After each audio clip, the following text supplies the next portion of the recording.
noite nós queremos colocar também a vida do teu filho, do teu servo, o pastor Luiz Dias, que nos está dando, Senhor, meu Deus, o privilégio de estarmos aqui nesta noite e de poder, meu Deus, ouvir a tua palavra através do teu filho. Usa ele, meu Deus, de forma poderosa, tudo que ele estudou, tudo que ele analisou, tudo que ele consultou e que foi derramado no seu coração pelo poder do teu Espírito Santo. Usa ele nesta noite, Senhor, e fala à tua igreja nesta noite. Precisamos, Senhor, meu Deus, ouvir a tua voz, Senhor. Precisamos ouvir a tua palavra. Fala aquilo que precisamos ouvir, não o que queremos ouvir. Esvazia ele e enche ele do teu Espírito nesta noite e vem falar aos nossos corações, e que possamos sair daqui nesta noite cheios da tua graça e do teu Espírito, Senhor. É assim que nós te oramos. Usa ele pela misericórdia do teu nome. É assim que nós te oramos em nome de Jesus. Amém. Querida igreja, a paz de nosso Senhor Jesus Cristo. Amém. Graças a Deus, uma boa noite a todos. Queremos, em primeiro lugar, parabenizar o departamento, agradecer a Deus pela vida de cada um de vocês que entregam suas vidas para o trabalho de Deus.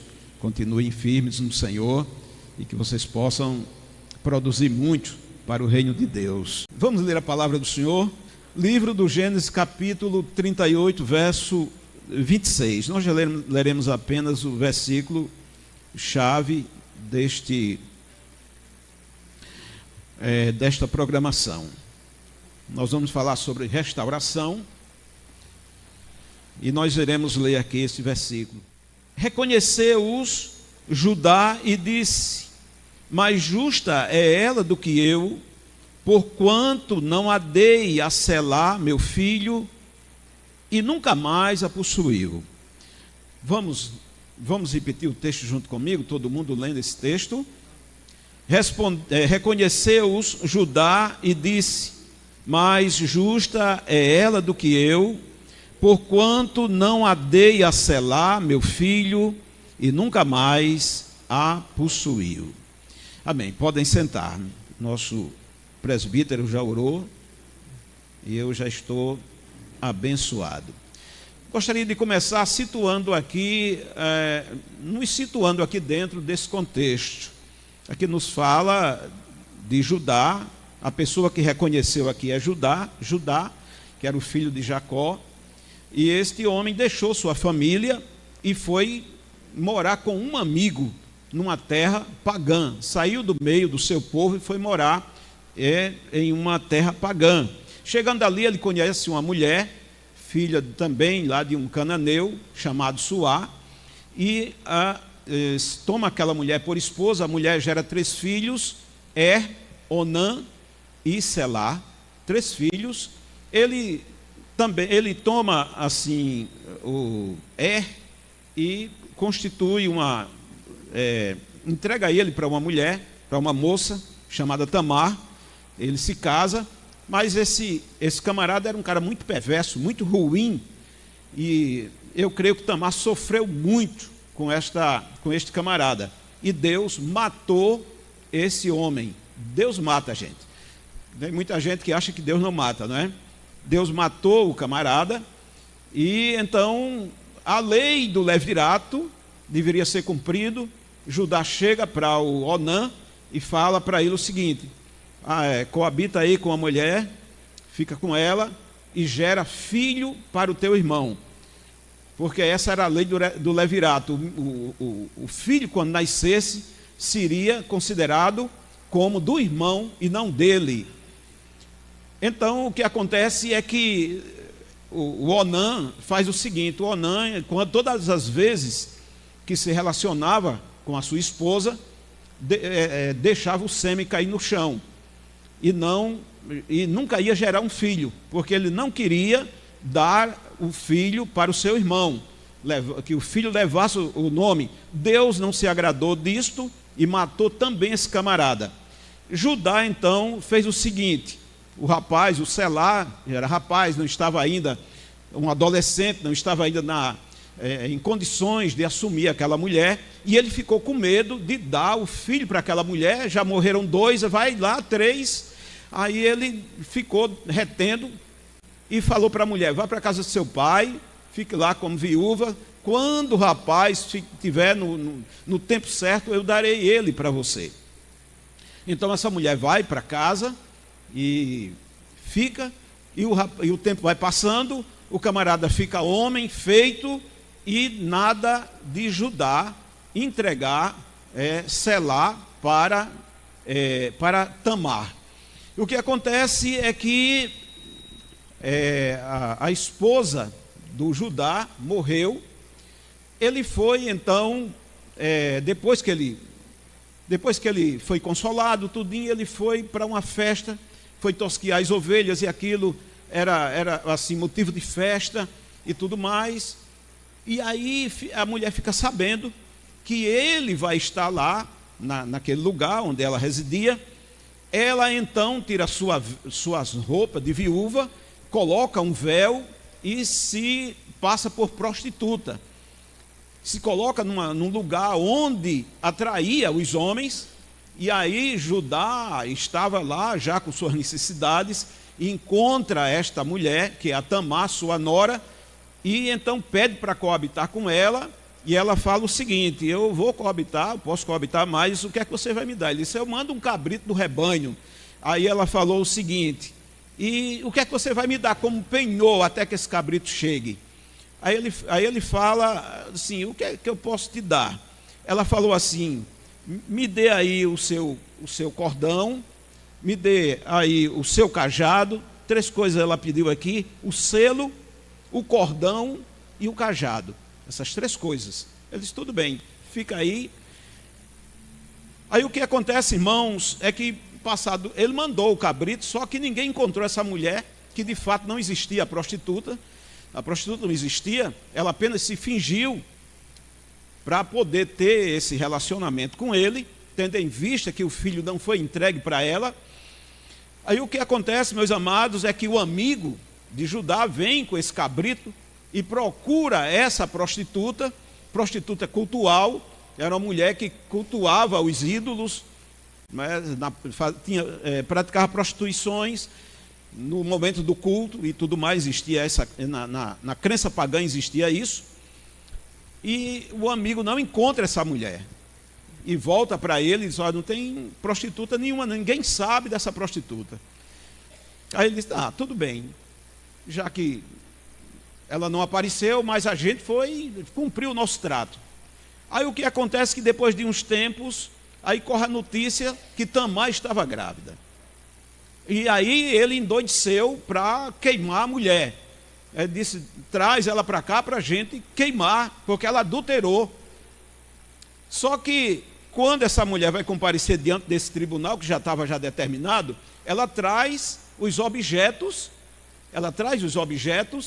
do que ficou como penhor: o selo, o cajado e o cordão. Ela disse: eu estou grávida do dono desses objetos. Aí ele morreu. Coçou a cabeça. Aí disse assim: é isso aqui. Aí a gente entra aqui no texto. Reconheceu-os, Judá disse: esses objetos são meus. Essa mulher é justa, muito mais justa do que eu, porque eu fui o culpado de não entregar selar o filho para ela. E a palavra diz aqui que nunca mais ele teve relação com ela. E aí esta mulher engravida e gera aí o filho e tudo mais. São 2 filhos. E essa mulher entra para a genealogia de Jesus Cristo. Louvado seja o nome do Senhor.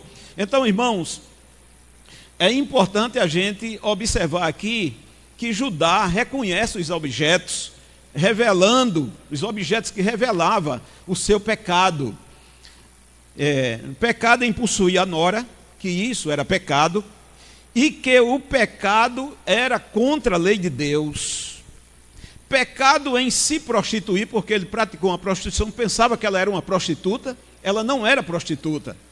Mas ele, no ato que ele fez, era um ato de prostituição. Então ele vai entrando aí nessa vida de pecado. Pecado em negar o direito conjugal da sua nora, que ele deveria ter dado o rapaz para ela. Pecado em tentar quebrar a lei do levirato, que ele não queria dar ao moço, na verdade ele não queria, com medo de que o filho morresse, que já tinha morrido 2, e agora o terceiro era o que ele tinha, 3 filhos, então ele estava com medo, então ele quebra a lei, tensionava quebrar a lei do levirato. Pecado em negar seu filho para Tamar, considerando ela uma mulher misteriosa que matava os maridos. Então, essas superstições tudo isso, aquele homem estava passando isso aí. Pecado em querer queimar a nora, porque ele já vinha com essa intenção, ele estava doido mesmo que acontecesse alguma coisa, porque no que ele enviou essa mulher para a casa dos pais, ele expôs essa mulher ao adultério, uma mulher jovem, uma mulher forte, uma mulher bonita, porque o nome Tamar significa todas essas coisas. Então ele expôs até quando essa mulher ia ficar como viúva, o rapaz estava lá, e o camarada não queria dar esse rapaz para casar com ela. Até quando ela iria suportar isso? Então ele expôs essa mulher ao adultério e desprezou a mulher, tirou a mulher da família, colocou de volta para a casa dos pais.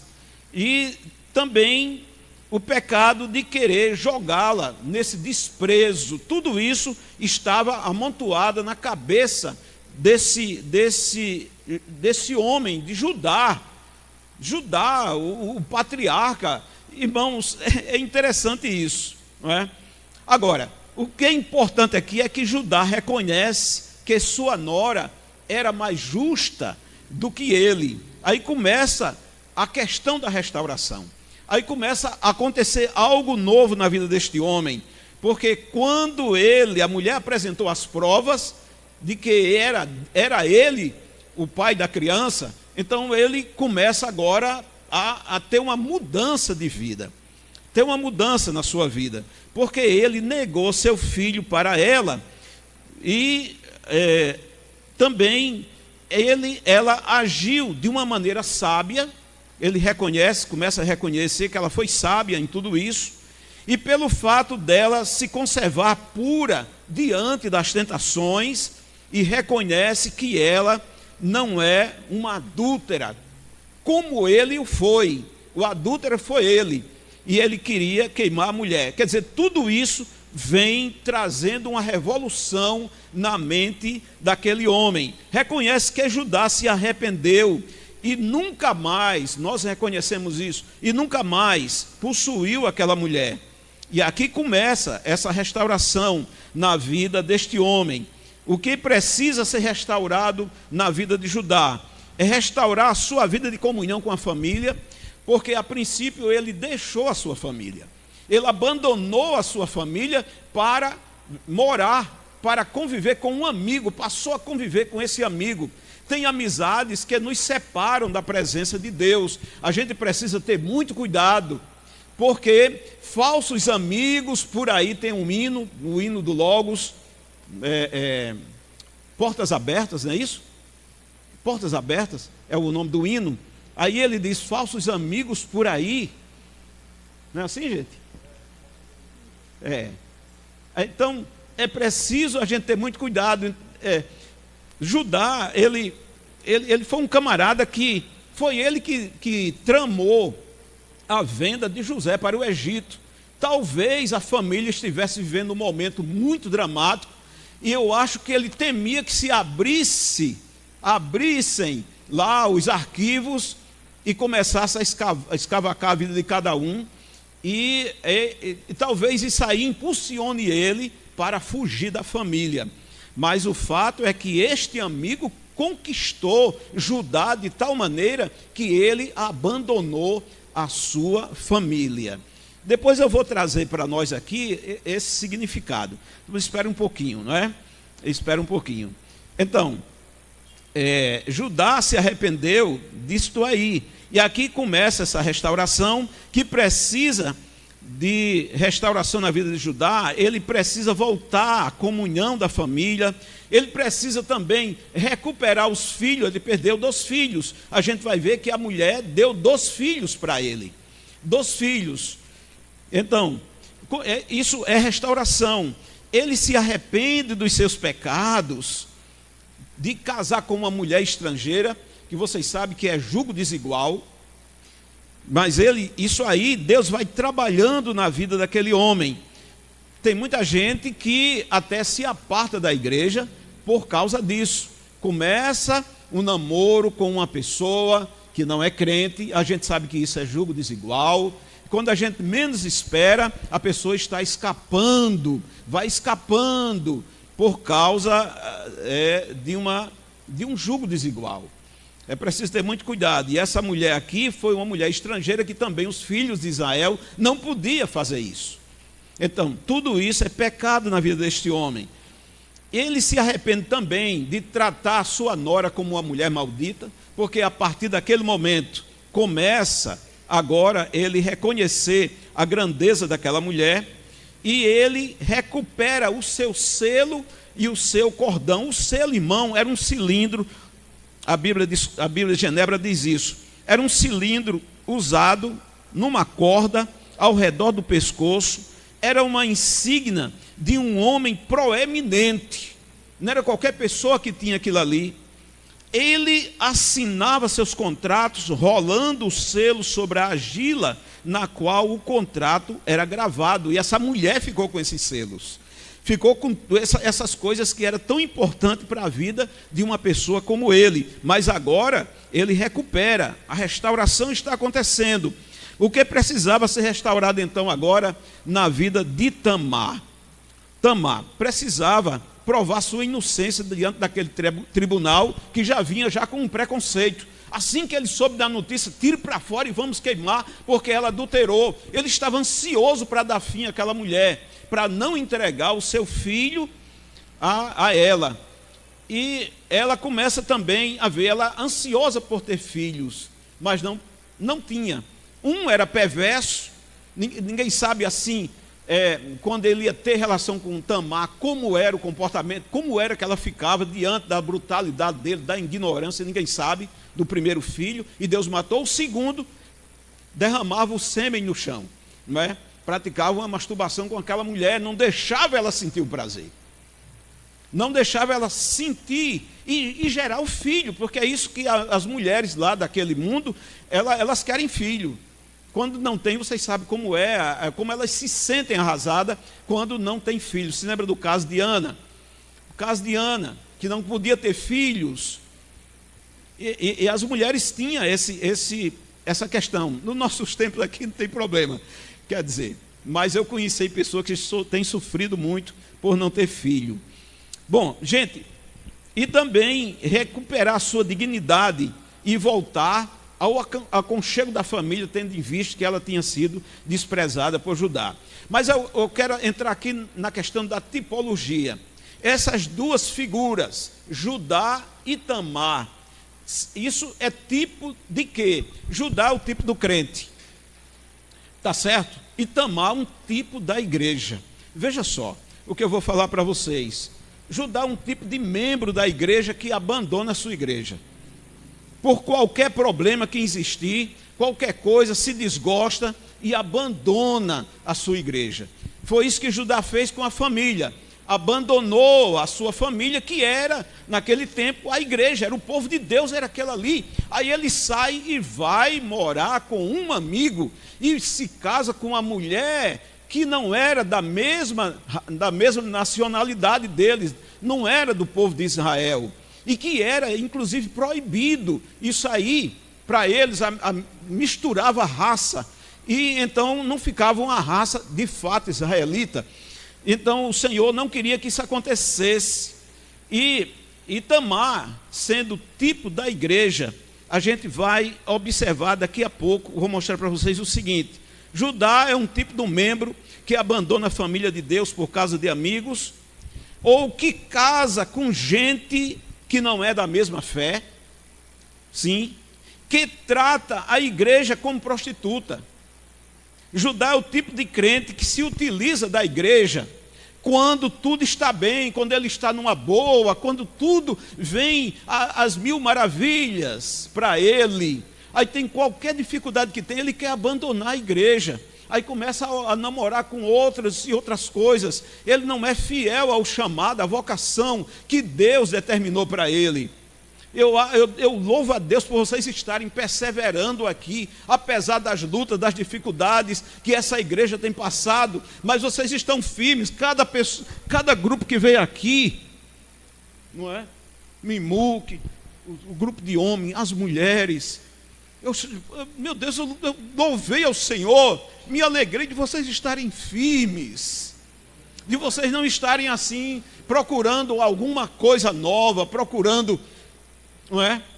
Que vocês estão aqui para servir ao Senhor, vocês não estão para ser servidos, vocês não estão para sugar da obra, mas vocês estão para se doar pela obra, e é isso que tem que acontecer, porque nós não fomos chamados para ser servidos, nós fomos chamados para servir. Então nós não podemos agir como Judá agiu, pelas dificuldades que tinha lá na sua família. Ele abandona a família e vai conviver com outra família agora, e aí vai constituir tudo isso e atrai para si essa quantidade de pecados, de problemas para a sua vida, irmãos. Então a gente precisa tomar essa lição para nós. Essa lição é importante para nós. Você veja bem, tem pessoas, eu falei, tem pessoas que tratam a igreja como se fosse uma prostituta. O que é isso? Só quer se servir na hora da necessidade, mas na hora da dificuldade ele corre. Na hora da dificuldade ele abandona, não tem mais amigo, não tem mais irmão, não tem mais nada. Ele abandona, ele vai embora. Eu amo muito vocês, irmãos, mas eu estou indo. Por quê, irmão? Eu estou indo para outro canto aí e tal. Qual o problema? Tem Bíblia? Tem. Tem Jesus Cristo? Tem. Tem um presbítero? Tem.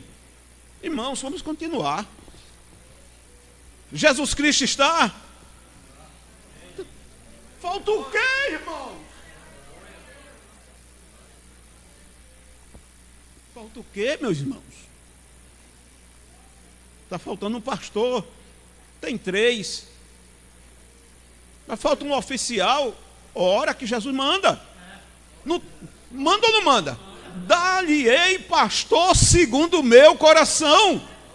Dar-vos-ei pastor segundo o meu coração. Qual é o preço? Oração, temor de Deus, quebrantamento, jejum, esperar o mover de Deus, porque essa igreja é de Deus. Essa igreja é de Deus. Eu sei que tem muita coisa nova, bonita e tudo mais. Eu sei. As tentações são grandes, eu sei. Mas quem colocou você aqui, foi Deus ou foi você mesmo? Foi Deus que ele colocou aqui? Foi. Então você não pode sair não. Em busca de satisfação própria. Não, eu não estou me sentindo bem. Eu não estou me sentindo bem. É hora de você ralar, é hora de pagar o preço. Né? Pois é, pai. E tem gente que faz isso mesmo. O irmão não falou comigo, eu vou embora. É uma desculpa, irmãos. Então Judá fez isso, abandonou. É um crente fujão. Vai não, crente. Fica firme. Aquele que põe a mão no arado e olha para trás, não é apto para o reino de Deus. Não é apto para o reino de Deus. Meus queridos,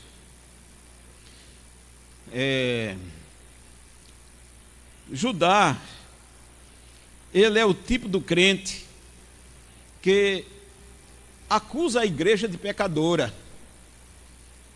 Tamar é um tipo da igreja. E ele acusou aquela mulher. Ele queria destruir aquela mulher. E tem crente que acusa a igreja. A igreja é a noiva de Cristo, irmãos. Ai daquele que falar da igreja. A igreja tem seus defeitos, os defeitos é nosso. O defeito é nosso. É cada um de nós, a Bíblia diz, queixa-se cada um dos seus próprios pecados, mas a igreja foi comprada e lavada pelo sangue de Cristo. Amém, gente? Glória a Deus. A igreja é um mistério, gente. As irmãs fizeram aqui uma dramatização, falando que tem uma igreja dentro da outra igreja. Que mistério, gente. Uma igreja dentro da outra igreja. Não foi assim? Não é assim? A igreja militante, ela é composta de joio e de trigo. Tem joio? Tem joio aqui, gente? Quem é? Eu não sei. Ninguém sabe. Ninguém sabe. E aí onde está? Aí onde está? Aí onde está a questão de a gente ter humildade? Aí onde está a questão da gente amar, da gente abraçar, da gente perdoar? E Jesus diz o seguinte, que nós somos conhecidos como discípulos dele se nós amarmos uns aos outros. Não é assim? A marca do cristão é o amor. Ah, porque fulano fez isso? Não sei. Olha, irmãos, o que é que a gente deve fazer? Orar pelo irmão. Não é assim? Nós não somos juízes. Nós somos servos de Deus. Então a gente ora por ele, a gente abraça ele, aconselha. Chega pertinho dele e a Bíblia diz, chegue com carinho, chegue com cuidado. Não chegue com violência, não. Se teu irmão foi encontrado falhando em alguma coisa, aí a Bíblia diz assim, repreenda ele com um espírito de brandura. Converse com ele, com espírito, com ele, com ela. A gente tem que se aconselhar uns aos outros. Um jovem chegou para mim, líder da mocidade lá, dos nossos jovens, e ele viu determinadas coisas por lá, com alguns jovens, algum comportamento que ele achou estranho, foi conversar com eles e o jovem não recebeu a repreensão e disse que não recebia da parte dele. Pastor, o que é que eu vou fazer? Eu não posso. Pode sim, pode. Porque isso aí é qualquer pessoa da igreja, não é preciso a pessoa ser líder, não é preciso a pessoa ser oficial da igreja, ser pastor da igreja. Qualquer irmão precisa ajudar o soldado que está ferido, como o nosso irmão Natalício cantou, o soldado ferido. Não deixa o soldado ferido morrer. Então o irmão cometeu alguma falha que você acha que às vezes nem é. É algo que você pensa que é. Mas chega devagarzinho. Chega com cuidado. Ganhar o irmão não é expulsar o irmão. Ah, tanto faz isso, chega outro, Deus manda outro. Nem assim não, gente. Uma alma custa o preço do sangue do nosso Senhor Jesus Cristo. Então a gente não pode chegar e dar pontapés, não. A gente precisa ter afeto. Ou a gente não ama ninguém, ou esse amor é hipocrisia. Eu amo todos vocês, mas na hora da gente chegar e abraçar, como é que fica? Não é isso? A gente precisa mudar isso em nós. Parar de acusar a igreja, ter cuidado com essas palavras, porque a igreja é a noiva de Cristo. Nenhum de nós aqui quer ninguém falando mal da nossa esposa, ou se for os casados namorados, eu tenho um cuidado medonho, sabe? Porque se eu for falar meio pesado da namorada, ou falar mal de um para o outro, eu não corro um risco. Eu preciso ter um cuidado muito grande, porque ali tem um entrelaçamento de amor maior do que o amor que é comum a todos nós. Aí eu não posso estar chegando, rapaz, tua namorada é isso e aquilo outro, tua namorada é ciumenta, é não sei o quê. Preciso ter que ter um cuidado, eu preciso saber falar isso. Ou chegar e falar mal da esposa de um irmão, vai dar certo? Fala mal da esposa do irmão. Então, a gente não quer falar mal, a gente não pode, não deve falar mal da esposa do irmão. A gente vai falar mal da esposa de Cristo. da noiva dele. A igreja se corrompeu, a igreja abandonou a verdadeira fé. Não. Então, irmãos, a gente tem que suportar. Não é assim? A gente tem que suportar. Mas voltando agora para cá, entrando aqui para a virada, a restauração na vida do nosso Judá. Ele reconhece o seu pecado, e esse é o ponto principal para a restauração. Ninguém será restaurado se não reconhecer o seu pecado. Sem reconhecimento do pecado não há restauração, porque a pessoa vai querer continuar do mesmo jeito. Vamos dizer, a pessoa está com um dente cariado. Dente cariado. Aí fica lá, não, isso aqui de vez em quando dá uma dor, uma coisa e vai. Aí quando vai para lá, muitas vezes tem que tirar o dente. Presta mais não. Não houve nem como restaurar, porque ele não quis reconhecer que aquilo era um problema. Ficou guardando aquilo. Ficou guardando. Há muitos anos atrás, está um dente doendo. E quando eu fui, a médica teve um trabalho tão grande, ela dizia assim, meu Deus, como o povo guarda coisa ruim. De vez em quando ela dizia isso, sabe? Era eu que estava guardando aquele dente, que já deveria ter ido há muito tempo. E isso, não é, para restaurar esse dente foi um problema. Mas ela restaurou também, que até hoje está restaurado. Mas a gente precisa reconhecer. Judá, graças a Deus, reconheceu o seu pecado para fazer a restauração. Eu não sei se você que está aqui tem alguma coisa para ser restaurado na sua vida, todos nós temos. O primeiro passo é a gente reconhecer o nosso pecado. A outra coisa é arrepender-se.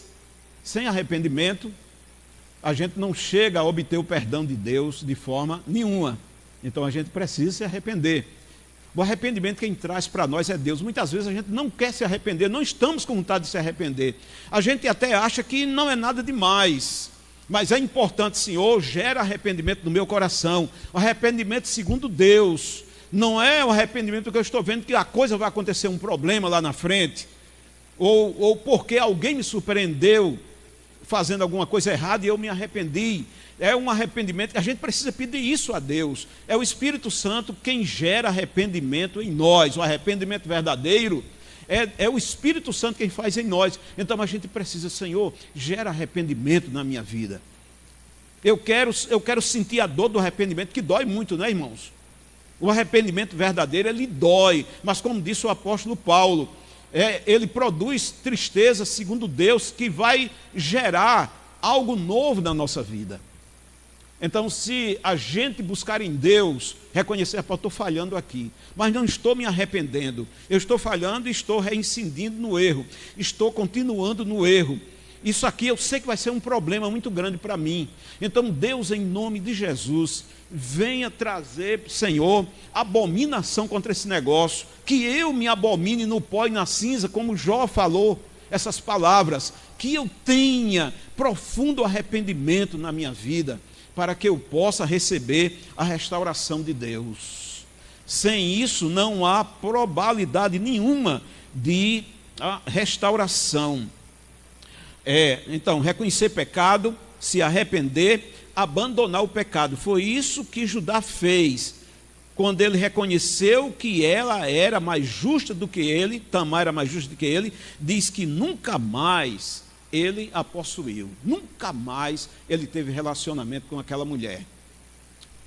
Então houve um arrependimento, de fato, um arrependimento profundo, e ele começou então agora uma nova vida. Não sei como foi que ele tocou a vida dele para frente com outra mulher, mas com aquela mulher ele não teve mais nenhum caso com ela. Aquilo foi um acidente, Se ele soubesse que era nora dele, ele não teria de forma alguma coabitado. Mas aconteceu o fato, aconteceu o acidente, agora o que resta é partir para a restauração, seguindo o caminho do arrependimento, do reconhecimento, do abandono do pecado. E é interessante, irmãos, que ele gera dos filhos, dessa relação, vem dos filhos, não é assim? O Perez e o Zera. Foi que surgiu esses dois filhos aí. E Jesus Cristo vem dessa genealogia aí. Assim, eu fico assim maravilhado. As coisas que Deus faz é muito diferente. A gente, sabe, irmãos, às vezes a gente quer colocar Deus dentro da nossa caixinha. Mas veja só, uma mulher que passa um sofrimento desse, uma batalha dessa, casa com um camarada perverso, o homem deixa lá a sua família para depois ter esse contato com essa mulher de uma forma acidental, e desta mulher aí que não conseguiu gerar filho de forma normal com seus maridos, gera agora com o seu sogro. E certamente esses filhos são uma bênção. Quando a gente vai olhar a genealogia deles, lá, aí diz assim: Deus deu 5 filhos a Judá. 5 filhos a Judá. Onã, Selá, Zerá e Perez e Zerá, porque os dois são gêmeos. Assim, então Deus abençoou os filhos que Judá perdeu, que eram ruins, que eram perversos. Para vocês terem uma ideia, o nome Onã, eu não sei se vocês já ouviram falar, onanismo, isso entrou para o vocabulário da sexologia, não é? Onanismo, por causa daquele camarada que praticava esse ato, sem querer gerar filho, jogando o esperma fora, sem trazer o prazer para a mulher, ofendendo a mulher. Poxa, não é o tempo todinho com isso. Calcula o sofrimento que essa mulher não passou. Por isso eu estou comparando essa mulher como sendo um tipo da igreja. E o seu nome o nome Tamar remete a algo forte, nobre e belo. Sofre com gente perversa, que foi o gente que não queria lhe dar prazer e nem lhe dar filhos. Por isso, assim, é o tipo do crente que não quer abençoar a igreja. O tipo do crente, o perverso, e esse pessoal que não quer gerar, não quer que a igreja cresça. Tem gente que não quer que a igreja cresça. Se depender de determinadas pessoas, a igreja morre, a igreja murcha, não entra uma pessoa, nem um convidado na igreja, se depender dele, homem. Não tem isso. E não se esforça. E não se preocupa com isso. Não ganha uma alma para Jesus. Até quando? Que discípulos somos nós que não geramos uma alma para Jesus? Somos onanistas, estamos nos sentindo prazer só para nós mesmos? O prazer é só para nós? Não, a gente precisa gerar almas para Jesus. De uma forma direta ou indireta. Eu posso cooperar com isso. Senhor, eu não tenho dom de chegar para alguém, de falar do Senhor para alguém. Eu não sei pregar. Eu tenho acanhamento de distribuir uma literatura aqui, um paiol de literatura. Um dia desse, eu vim aqui resolver uns problemas, vim com um jovem. Aí tem um bocado de literatura no carro, eu peguei. Aí de repente assim, aí ele disse: me dê para mim também. Acabou-se. Aí eu fui, resolvi os problemas. Quando eu voltei, o pessoal estava lendo. Gente, aí isso é difícil, gente. Mas por que a gente, sabe, irmãos, se omite tanto de fazer isso? Por quê? Porque a gente tem vergonha da nossa igreja. Eu fico admirado de determinadas... gente que pertence a determinadas religiões, às vezes, eu vou para a igreja de 7 horas da noite. Aí eles vêm lá e tem mais arrumadinho. Não vem de maneira, sabe, irmãos? Sabe, o irmão foi evangelizar, sandália, não é que o irmão tinha roupa boa, mas o irmão foi com a roupa toda esculhambada, irmão. Entendeu? Todo desajeitado. Eu fui lá em Pipirituba, acontecia muita coisa. Não era, irmão?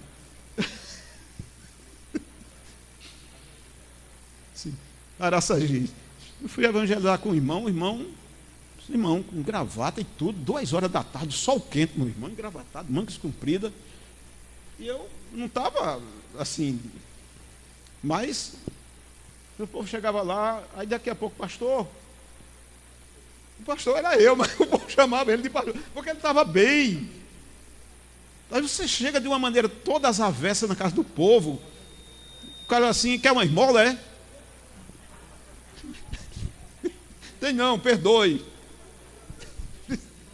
Não quero falar de Jesus. Irmão,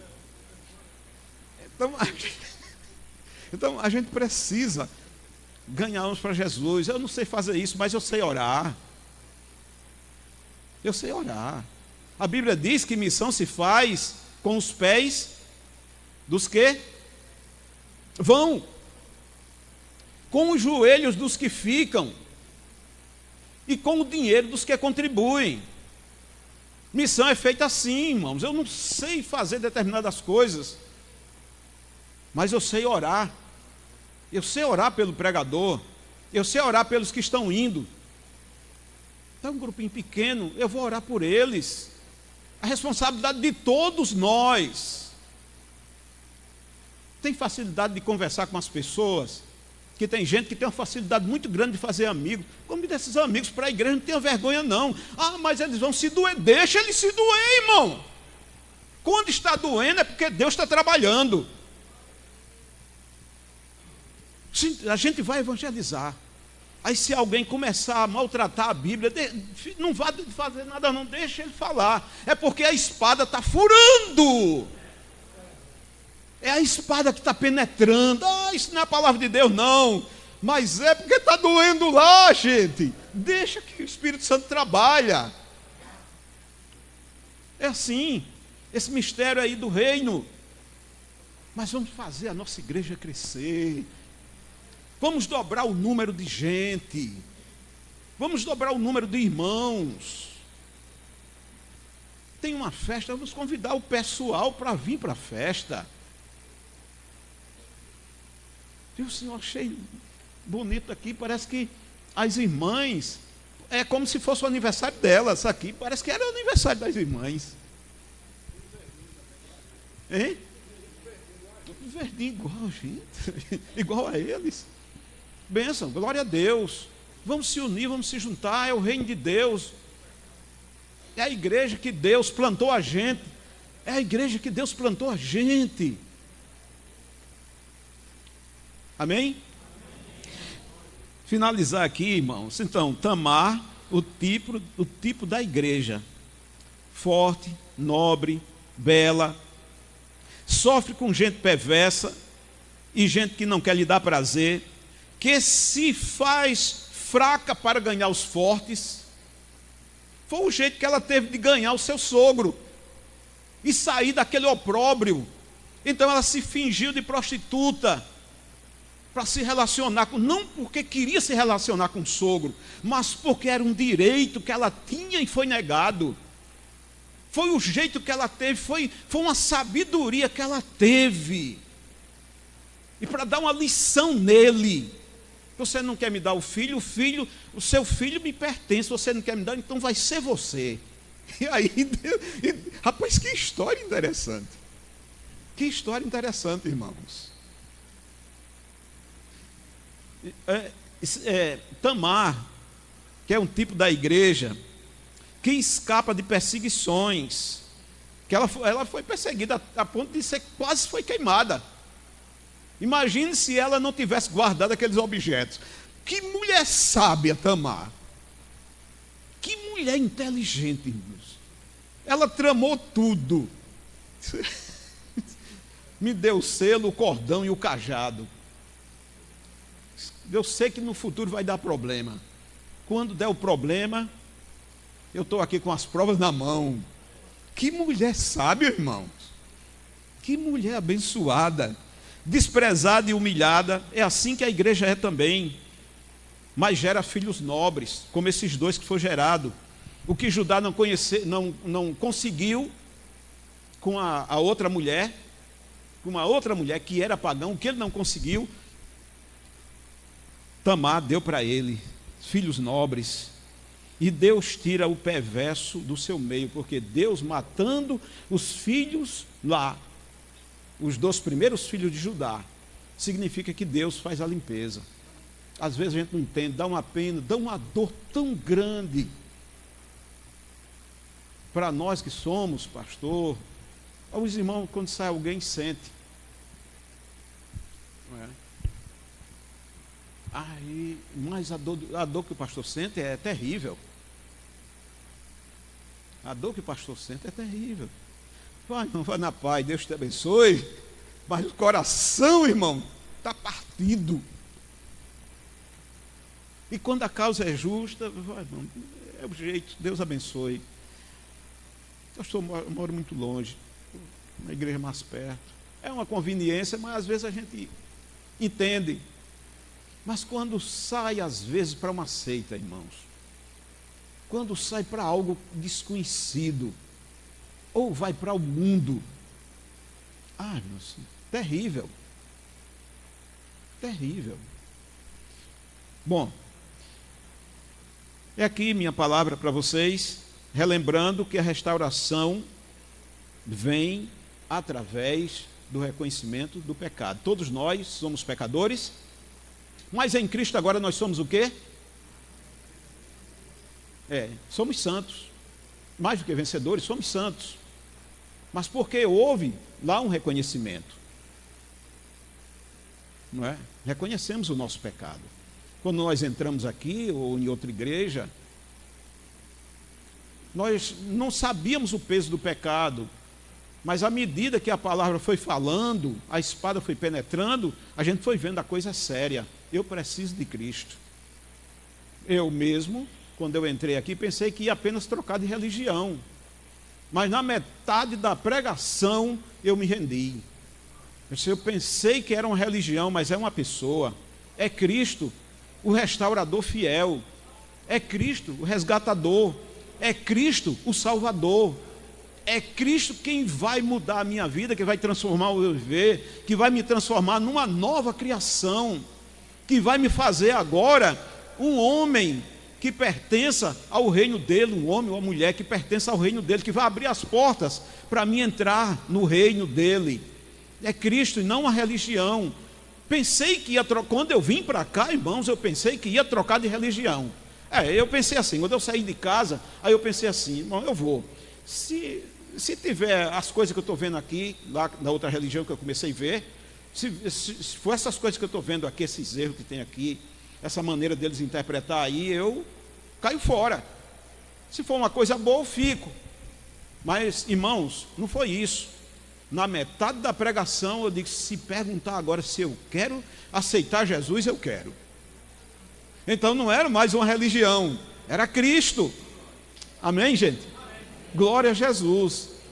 E quando eu saí lá da última cadeira, que eu estava na última cadeira, que eu cheguei aqui, que eu recebi a oração, quando eu voltei, eu já me senti da família, eu já me senti uma outra pessoa, já era algo novo na minha vida, tudo novo, tudo mudado, de uma hora para outra. É assim que o Espírito Santo faz. É assim, eu sei que tem gente que demora, às vezes vem para a igreja e não aceita logo. Deus está trabalhando, fica aí, fique tranquilo. Deixe Deus trabalhar na sua vida, porque vai chegar o momento que o Espírito Santo vai transformar a sua vida, vai entrar na sua vida e você vai ser transformado em um novo homem, uma nova mulher.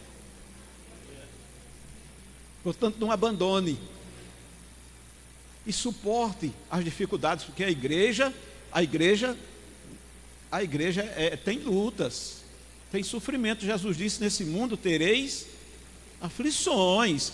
Eu não estava falando de aflições comuns, de doença, isso aí todo mundo tem. Mas o crente, ele sofre por causa do reino de Deus, e sofre também as aflições que qualquer ser humano sofre. Então é dobrado. E as aflições por causa do reino é grande. E tem gente que não quer sofrer, irmão. Tem gente que quer só ficar na bênção, só na cadeirinha de balanço, sombra e água fresca e tal, e o pessoal me servindo. Mas não é assim.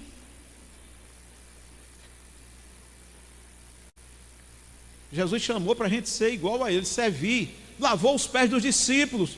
Chegou perto de um, não, o senhor não vai lavar meus pés. Ele disse, olha, se eu não lavar seus pés, você não tem parte comigo não, deixa eu lavar seus pés. E depois ele disse, olha, eu estou fazendo isso para vocês também fazerem. lavar os pés dos outros, servir aos outros. Amém? Glória a Deus. Então, gente, que a gente possa sim ser restaurados nesta noite aqui, seguindo esses passos, reconhecendo o pecado, se arrependendo, abandonando o pecado e correndo para Cristo.